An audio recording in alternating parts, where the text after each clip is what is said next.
Bueno, ¿cómo están? Lo que vamos a hacer ahora es hacer un recorrido del Marx joven al Marx que escribe el Manifiesto Comunista. Esperemos hacer un video de más o menos 30, 40 minutos. Esperemos no excedernos mucho de ese tiempo. En un video que grabé hace unos días, lo que hice fue un recorrido biográfico del Marx que se inscribe en la universidad hasta el Marx que termina radicado en París y escribe en una revista fundada por él mismo que se llama Los Anales Franco-Alemanes, y en esas circunstancias, hacia fines de 1843, escribe el artículo que tenemos para leer, que es la contribución a la crítica de la filosofía del derecho de Hegel. Estamos más o menos entre el año 43 y 44, 1843, 1844. Marx tiene 25 o 26 años aproximadamente. Yo les decía en la clase que en realidad el proyecto de los anales franco-alemanes es un proyecto que es un fiasco, no solamente porque no participan intelectuales socialistas franceses, sino también porque en realidad hay desavenencias desde un principio sobre la orientación de la revista entre los dos socios, ¿sí? Entre Arnaud Rouge y Karl Marx, ¿sí? Digamos, hay una disidencia respecto de la orientación de la revista, disidencia respecto de cuál es el legado que la futura revolución hipotética alemana debe realizar, etcétera, etcétera, ¿no? Marx, a partir de principios del 44, empieza a relacionarse con los distintos sectores del movimiento obrero parisino, ¿sí? Empieza a acercarse al movimiento de los trabajadores parisinos, empieza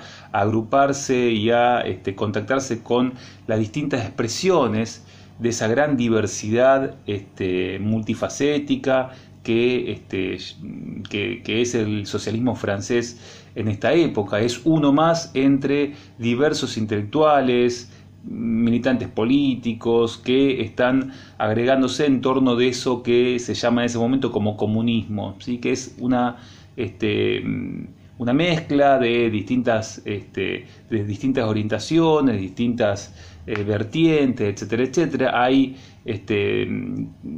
comunistas que plantean que el futuro del comunismo la futura sociedad comunista debe parirse a partir de reformas que el Estado moderno debe propiciar, ¿sí?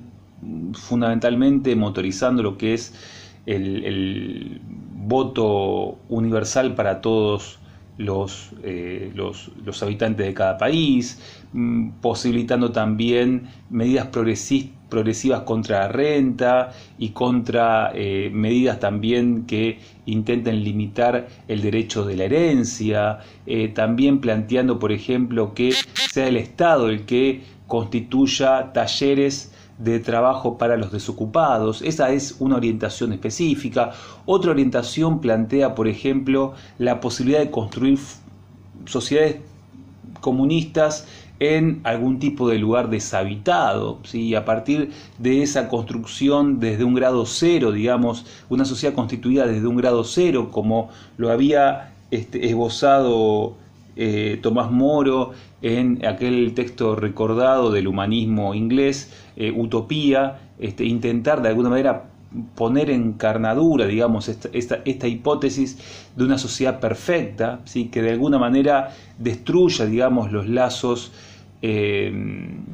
capitalistas, las desigualdades, etcétera, etcétera. Esa es otra vía también. Y otra vía es la vía de los conspiradores, ¿sí? Aquellos grupos de hermandades conspirativas que se agregan a partir de un pacto juramentado y que intentan destruir a la sociedad capitalista a partir de un golpe de Estado, un golpe, digamos, un golpe militar, ¿no?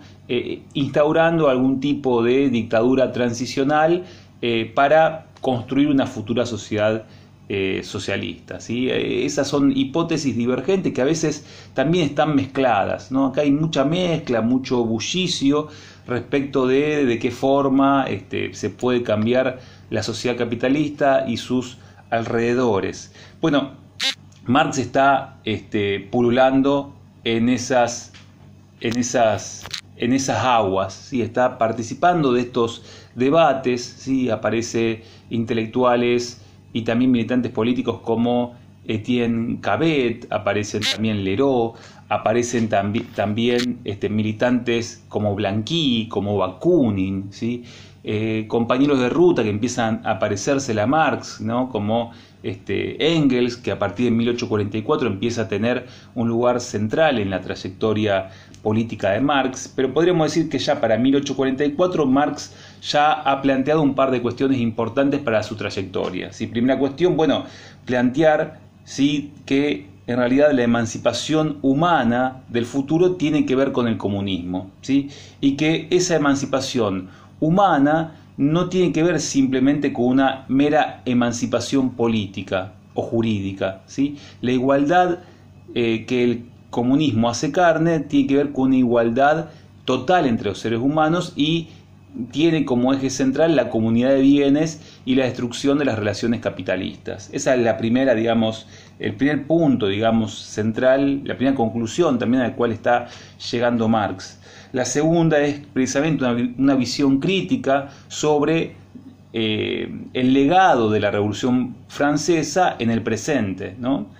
Marx plantea que en realidad la revolución política es una emancipación de la sociedad civil burguesa, ¿sí? Es decir, tanto la revolución inglesa, la de fines del siglo XVII, que nosotros la estuvimos viendo cuando enmarcamos el pensamiento de Hobbes o de Locke, como también la Revolución Francesa fueron en realidad revoluciones parciales, revoluciones de una parte de la sociedad, es decir, de la clase burguesa que se transforma en clase dominante a partir de construir un edificio jurídico, político, filosófico, legal a su imagen y semejanza, ¿sí? Entonces Marx también al mismo tiempo lo que hace es plantear que para las futuras revoluciones, ¿sí?, el espejo no puede ser el del ideal de la libertad, la igualdad, la fraternidad, sino que hay que dar un par de pasos más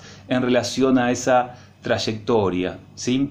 Y la tercera cuestión es que en realidad todo el legado jurídico y libertario también de la Revolución Francesa, ligada a los derechos del hombre y del ciudadano, esa declaración fundante de la modernidad política, son en realidad declaraciones que vienen a imponer en el presente los derechos del hombre burgués, ¿sí? Acompañan, digamos, desde el punto de vista jurídico, estas declaraciones, derechos universales para los hombres, en realidad no otra cosa que la construcción, digamos, jurídica del individualismo burgués, ¿sí? Entonces Marx va a ir en camino, digamos, a intentar plantear una escisión entre la época de las revoluciones burguesas y las nuevas épocas que se están viniendo a partir del ascenso del proletariado, y él empieza también a vincularse con las distintas expresiones del movimiento proletario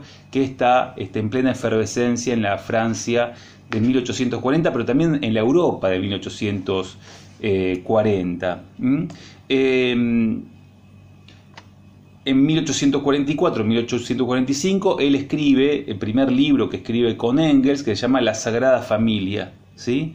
Que ahí fundamentalmente ese libro es un libro de reivindicación, fundamentalmente todavía de Feuerbach. Todavía en ese libro hay una clara reivindicación del legado cercano y de la maestría de Feuerbach para su trayectoria, pero fundamentalmente una reimposición de aquello que ya había expresado como crítica en los textos que él había elaborado en los anales franco-alemanes, ¿sí? Hay una crítica furiosa del legado jurídico de la Revolución Francesa, plantea muy fuertemente que en realidad esta revolución dice algo así como que pensar que la futura revolución proletaria pueda estar basada en la Declaración de los Derechos del Hombre y del Ciudadano es como pensar que la liberación de Espartaco hubiese estado basada en el código esclavista, ¿no? O sea, plantea, digamos, saltar, digamos, de los moldes, de los prismáticos de la Revolución Francesa e ir más allá de ese legado. Y también ese texto es un texto de ajuste de cuentas con aquellos compañeros de ruta del hegelianismo francés, ¿sí? Sobre todo una crítica furiosa a los hermanos Bauer, a los distintos compañeros de ruta, a los distintos intelectuales que lo acompañaron desde las izquierdas hegelianas en sus trayectorias como intelectual crítico, como filósofo universitario, en sus estancias en Berlín o en Bonn, pero también aquellos que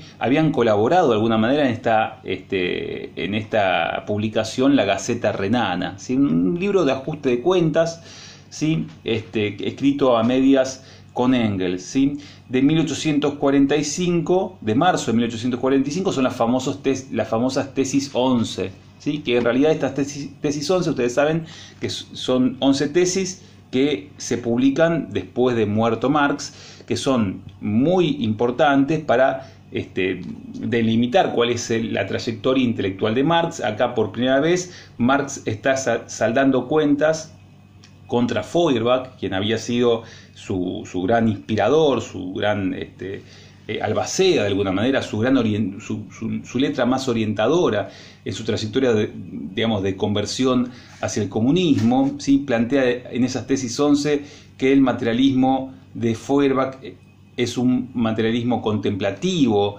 no práctico, no histórico, sino que piensa al hombre enajenado. Feuerbach, aislado del mundo, piensa un hombre abstracto, agazapado al costado del mundo, dice Marx.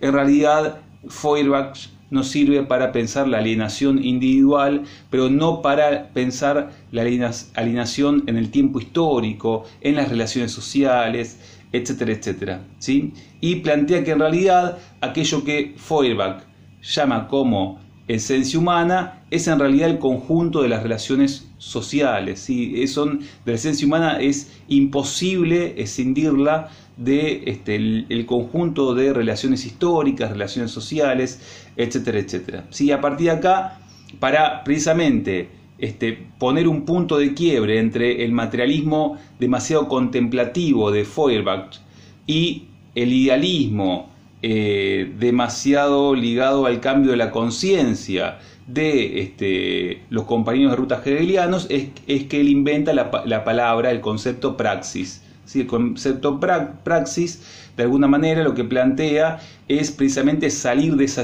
dicotomía entre la acción política y la acción, digamos, levantística del proletariado y la acción de la inteligencia, del universalismo, del filósofo, ¿sí? A partir de acá, Marx lo que hace es buscar una imbricación entre plantear de que en realidad el proletariado se va a emancipar a sí mismo, ¿sí? Hay una reivindicación abierta, digamos, a partir de este concepto de la autoemancipación proletaria, y también al mismo tiempo hace de la teoría no una labor universalista, una mirada jerárquica, sino precisamente una teoría que sea una actividad práctico-política, ¿sí? Intentar, digamos, plantear un enlace, ¿sí? Entre teoría y práctica. Esta idea es lo que intenta zanjar Marx a partir de la invención de este concepto, ¿sí? Salir de las dicotomías que todavía entre teoría y práctica, entre labor del filósofo y labor del proletariado, ¿no? Que había esbozado en el texto que vimos el miércoles, y plantear ahí una teoría posible de la imbricación de un mismo conjunto de prácticas, ¿sí? Con dos momentos distintos, pero con un mismo horizonte. Entonces acá tenemos un Marx que entre el 43 y el 45 está en un proceso claramente de ruptura contra la sociedad burguesa y contra el liberalismo, ruptura también contra los hegelianos de izquierda, que fueron sus compañeros de ruta, pero también contra Feuerbach, ¿sí? Ruptura también con una concepción en la cual se dividía la acción de los intelectuales, de los filósofos, con la acción de las masas, ¿sí? Esta idea, digamos, de que las masas y el proletariado representaban la parte sensitiva de la futura revolución, y esta idea de que en realidad la filosofía o los intelectuales representaban la parte activa, la parte universalista de la futura revolución. Bueno, Marx digamos, sale de esa dicotomía a partir del concepto praxis, ¿sí? Y también un intento de crítica a las distintas agrupaciones y los distintos discursos socialistas de su época, ¿sí? Hay una labor, digamos, por parte de Marx de intentar pensar al movimiento socialista que él está habitando ya para el 44, para el 45, a partir de criterios históricos, criterios sociales, y empieza a pesar también en su discurso la idea de ciencia, ¿sí? La idea, digamos, de hacer un análisis científico de la sociedad, ¿sí? Un primer esbozo de ese análisis científico de la sociedad, inspirado también en sus primeras lecturas de política económica, va a ser lo que ustedes conocen como los manuscritos de 1844, los manuscritos económicos filosóficos. Si ustedes seguramente leyeron un fragmento de ese texto, ¿sí? Que también es un texto inédito hasta la década del 30 del siglo pasado, no se publicó en la vida de Marx, que ese texto de 1844 muestra, por un lado, la cercanía de Marx con el movimiento proletario, como él está ya de alguna manera participando dentro de ese movimiento que está construyéndose. Muestra también su preocupación sobre el movimiento obrero y de las distintas formas de enajenación de ese movimiento obrero, y cómo también utiliza la teoría de la enajenación de Feuerbach para pensar, digamos, la enajenación del trabajo. Y al mismo tiempo muestra muestra el primer resultado de su primera incursión en el análisis crítico de la economía política, así que después en la década del 50 va a estar casi absolutamente, va a condicionar la trayectoria intelectual de por vida, pero fundamentalmente la trayectoria que va desde 1851 hasta 1867, cuando se publica el primer libro del Capital. Bueno, en ese contexto es que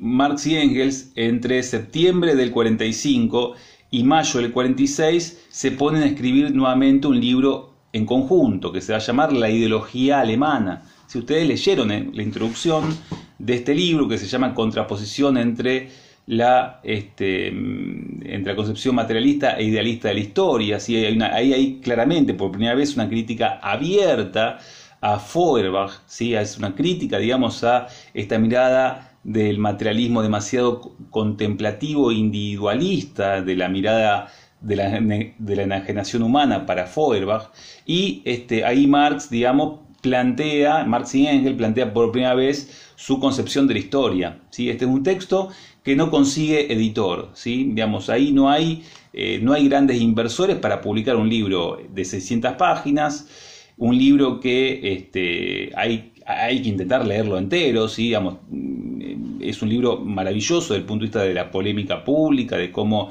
se articulan ideas, etcétera, etcétera, pero este libro no tiene editor, ¿sí? Digamos, ningún editor se juega, digamos, a gastar demasiada cantidad de dinero para un libro que seguramente la censura alemana iba a coartar su circulación.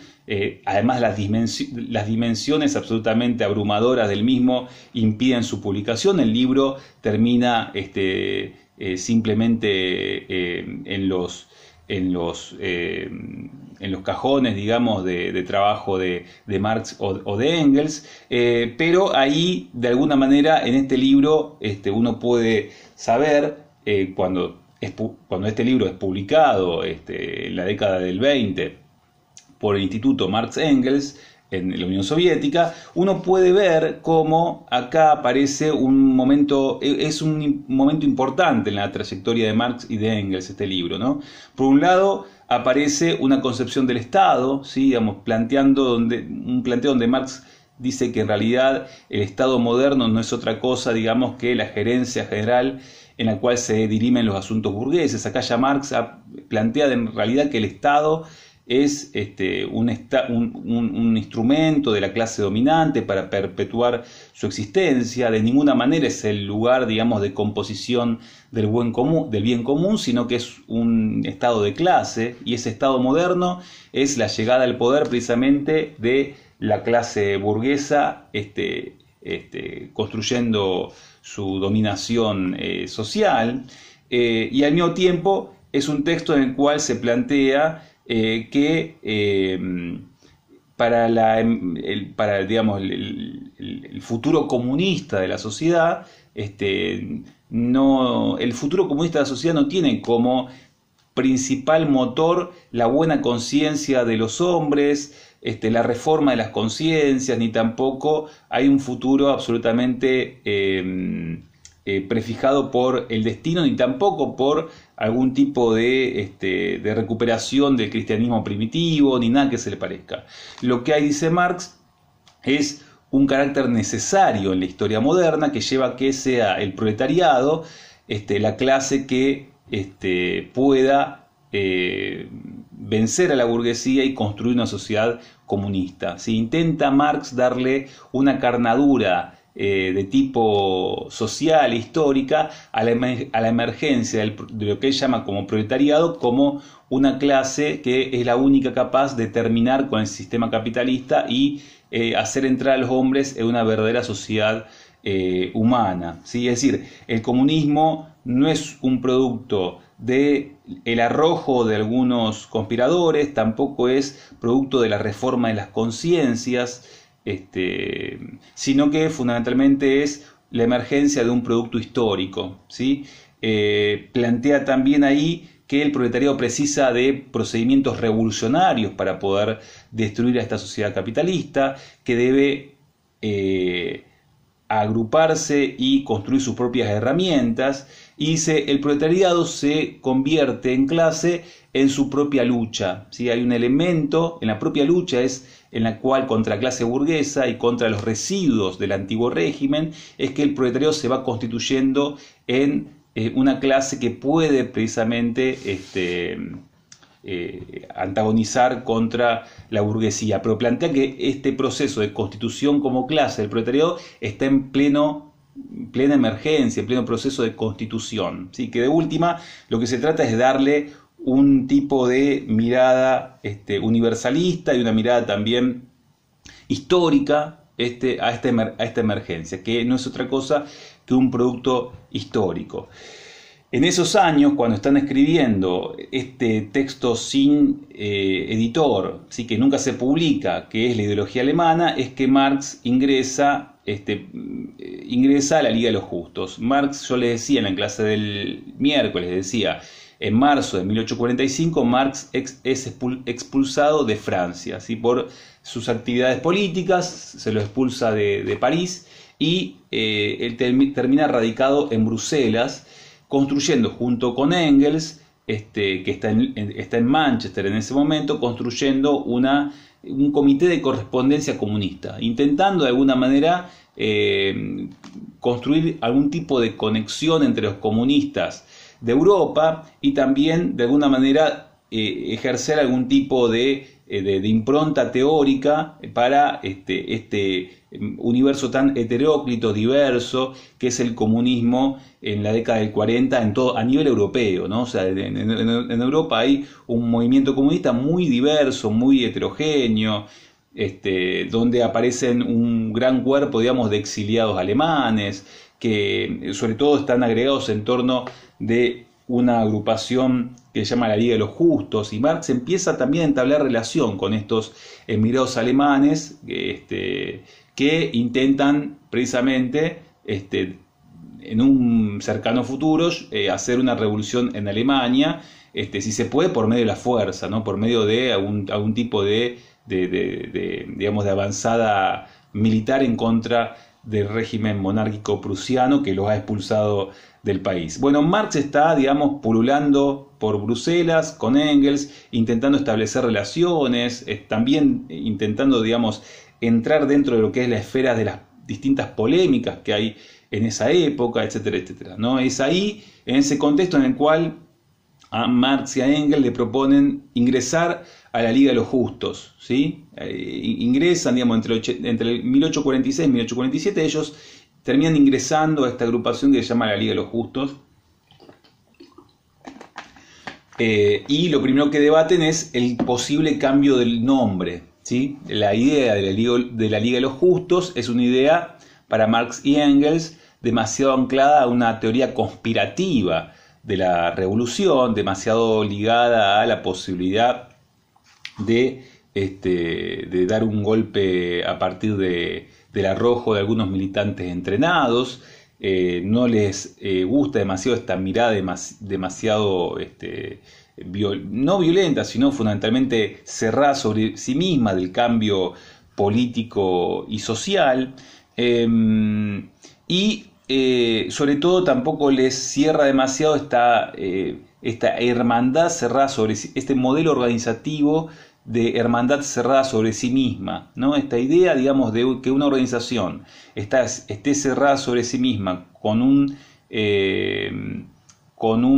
juramento, con el secreto, con la clandestinidad, ¿sí? Para Marx y Engels la aleja del contacto directo con el movimiento proletario, ¿sí? Dice, bueno, en realidad tenemos que construir otro modelo organizativo más moderno, más ligado, digamos, a una mirada de largo plazo, etcétera, etcétera, ¿sí? Lo cierto es que entre el 47 y el 48 se cambia el nombre, por un lado, de la Liga de los Justos a la Liga de los Comunistas. Esta Liga de los Comunistas va a tener un primer congreso en julio de 1847, ¿sí? Se empieza a llamar, hay un nuevo partido que se llama Liga de los Comunistas, ¿sí? El grupo ligado a Marx en Bruselas y a Engels en Inglaterra ingresan a esta nueva agrupación, tienen un congreso de formación, un primer congreso de formación del partido, ¿sí? Hay una necesidad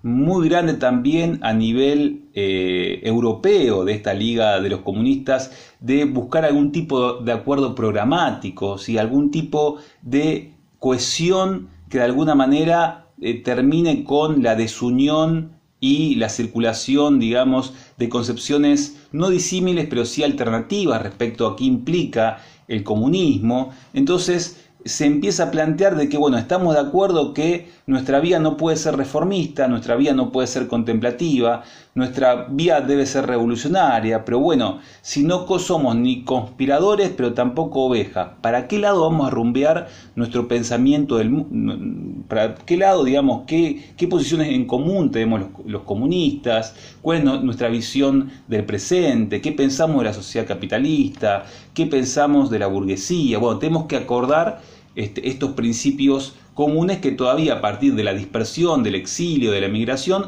no podemos acordar, ¿sí? ¿Qué pensamos, por ejemplo, de la visión de construir el comunismo desde cero en un desierto? ¿Qué pensamos, por ejemplo, también de llegar al comunismo a partir de un proceso de reformas y de el logro de poder hacer que haya un sufragio universal, etcétera, etcétera? Ahí hay puntos, digamos, de discusión que todavía no están saldados, ¿sí? Lo cierto es que en ese congreso de julio de 1847 a Marx y a Engels se le encomienda hacer un programa de este partido que ya está formado, ¿sí? Marx y Engels también insisten en que se construyan también estatutos de la Liga de los Comunistas, ¿sí? Precisamente va a ser el segundo congreso de la Liga de los Comunistas,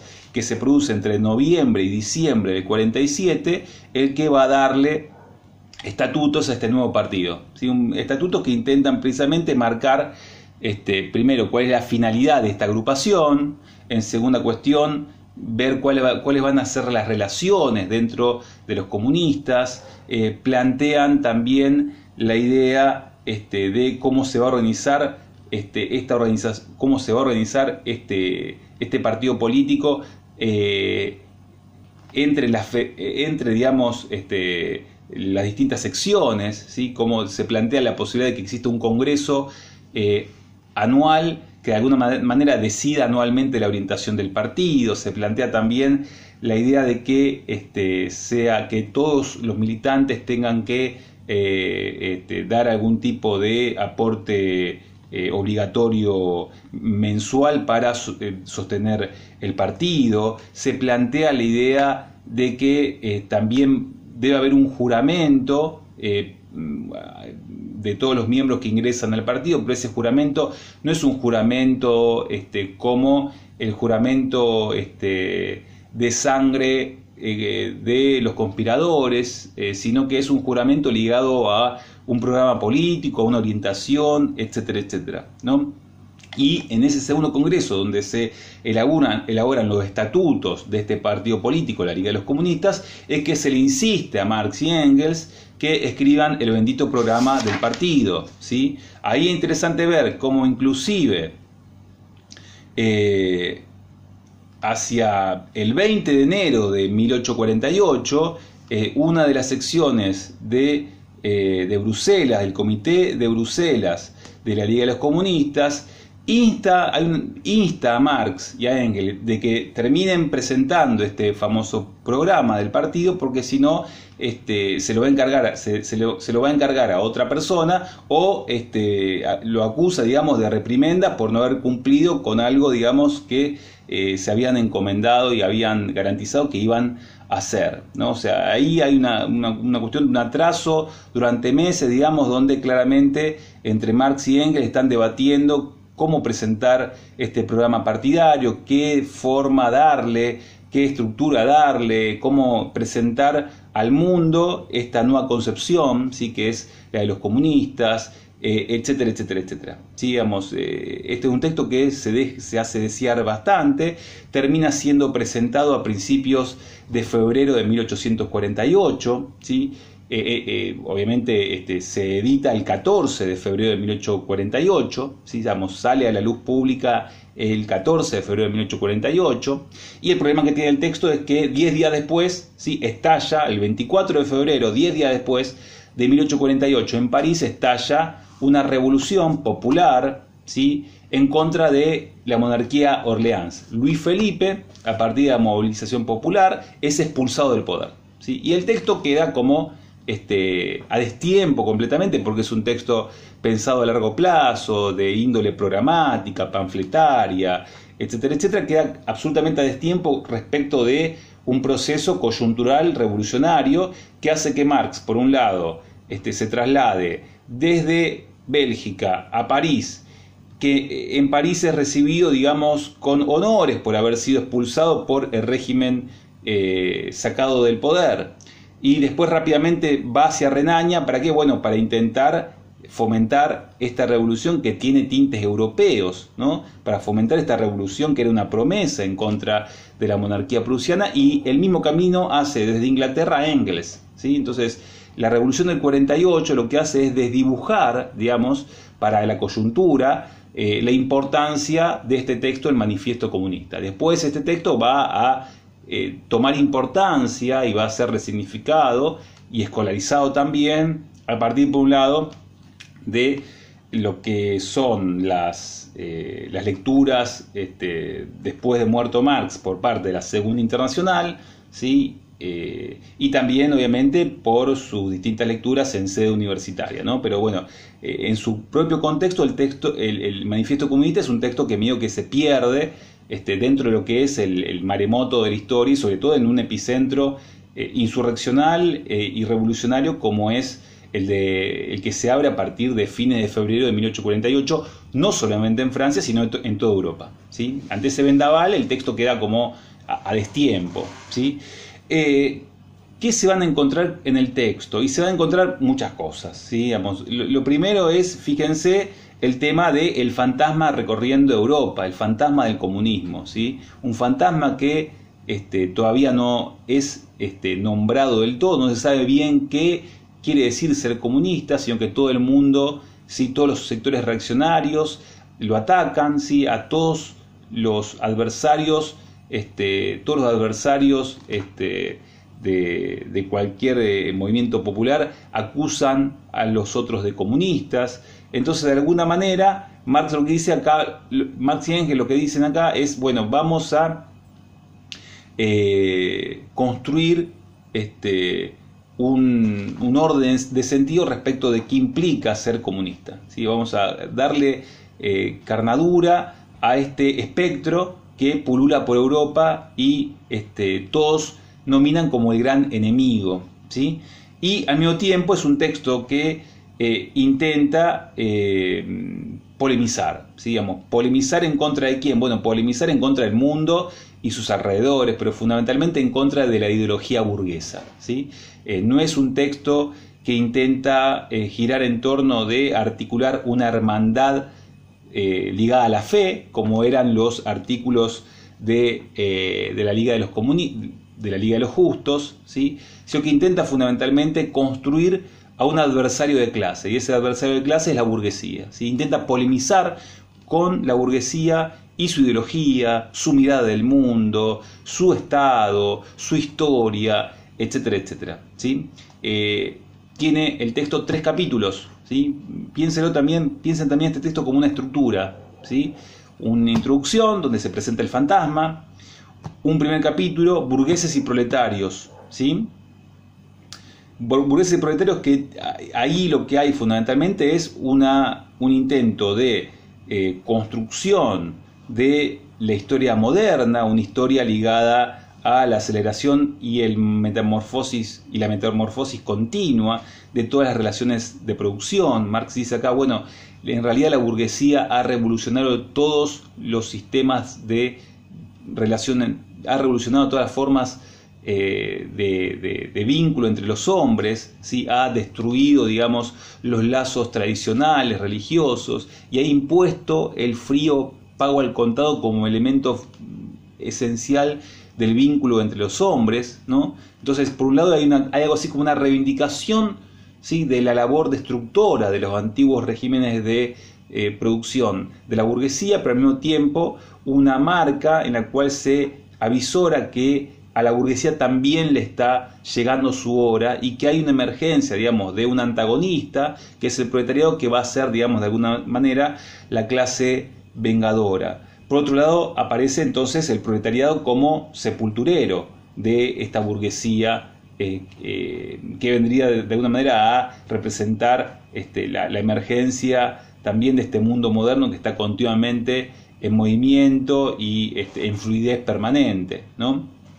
Y aparece también la crítica al Estado moderno, ¿sí? El Estado moderno, dice Marx, ¿sí?, siguiendo también parte de aquello que ya había esbozado en la ideología alemana, plantea que el Estado moderno no es otra cosa que la gerencia general en la cual se dirimen los asuntos burgueses, ¿sí? Y plantea también que en realidad el Estado no es el lugar de receptáculo del bien común, como yo le decía anteriormente, sino que fundamentalmente es un Estado que encarna en realidad los intereses finales de la burguesía, ¿sí? El Estado es el instrumento de dominación de la clase burguesa, ¿sí? Y precisamente la clase burguesa ha creado también sistemas, por un lado, para simplificar y para transparentar las relaciones de explotación, ¿sí? Pero también al mismo tiempo lo que hace es construir una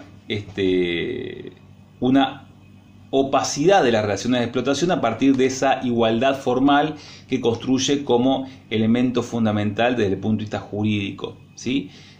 Acá Marx lo que hace es de alguna manera seguir el hilo de algo que él ya venía planteando en otros textos. Lo fundamental es cómo lo escribe, de qué tono le da a su impugnación a la moderna sociedad, etcétera, etcétera, ¿sí? Ese es el primer capítulo, ¿sí? El segundo capítulo se llama Proletarios y Comunistas. Lo interesante del asunto es que Marx de lo que menos habla es de proletarios y comunistas, ¿no? Hay unos primeros 2 párrafos donde Marx habla de esta relación entre proletarios y comunistas. Dice que en realidad los comunistas no son otra cosa, no son una facción diferenciada del movimiento proletario, dice Marx. Los comunistas no son una fracción separada, sino que forman parte integrante de este movimiento. Nada más que dice sí son el elemento consciente, universalista de este movimiento, ¿no? y plantea también una crítica directa a fundamentalmente la ideología burguesa, ¿sí?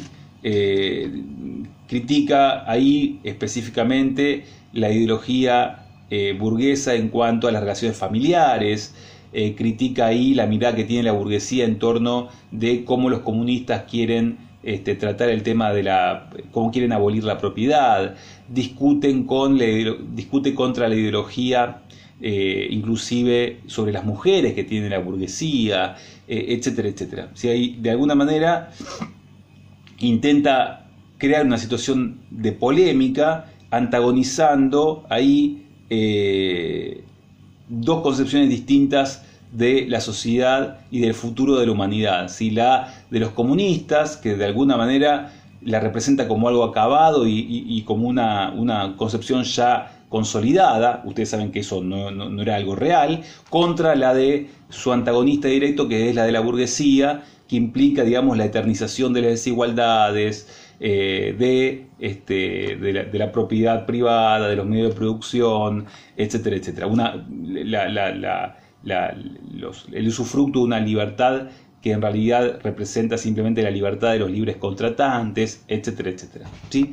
Y entonces lo que hay acá es fundamentalmente una interpelación fundamentalmente polémica, ¿sí? Antagónica, contra el adversario de clase y su ideología, ¿sí? Y en medio de la constitución de esa interpelación se construye un nosotros, que es el nosotros comunista, que de alguna manera da orientaciones respecto de las escenas de combate en los tiempos presentes y en los tiempos futuros, ¿sí? Y después tiene un capítulo 3. ¿Sí? El capítulo 3 lo que hace es criticar fundamentalmente a los diversos socialismos, ¿sí? Que pululan por Francia, por Alemania, pero por Europa, ¿sí? En su época. Critica al socialismo feudal, dice Marx, aquel que quiere volver atrás la rueda de la historia y volver a la sociedad medieval, digamos, con corporaciones, con tradiciones, etcétera, etcétera, ¿sí?